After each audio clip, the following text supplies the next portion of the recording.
So that was the first one.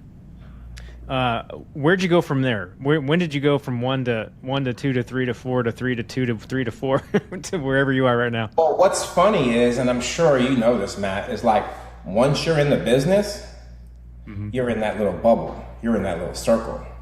So now, we start getting visits from distributors, we start getting visits from suppliers, brokers we're hearing from, and it's like once you're one of them, now you hear about all the deals.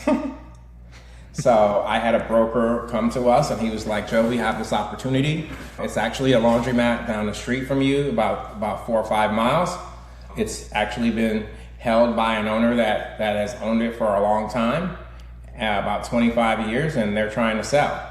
It's actually been on the market for a while and they can't find a buyer. And because of that, we were like, okay, opportunity, because I'm willing to pay people what they want as long as I get the terms that I want. So we said, okay, well, let's try to do this again. Now, this one was a little more expensive, 3,000 square foot place. I mean, beautiful size. I'm not gonna say beautiful store. Beautiful size, a lot of machines.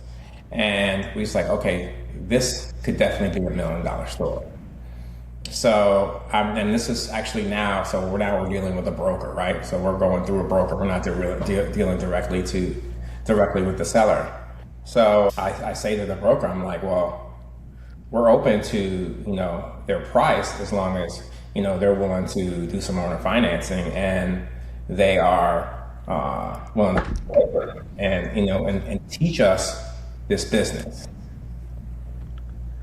So that was important. Because look, we're still new. We bought the other one in October.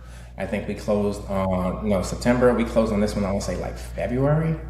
And the whole time, keep in mind, using none of our own money.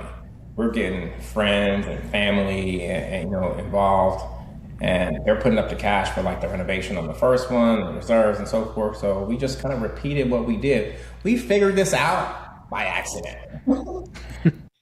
There's nothing wrong with that. I think that's a big piece of what makes somebody successful in business, right? You got to be a little bit crazy, risky. Well, crazy, risky. Yeah, whatever. Either way, but yeah, you got to be willing to jump in there, right? And know that you don't know everything, and that you're jumping in feet first. Correct. Yep. Hopefully, you come back above the water.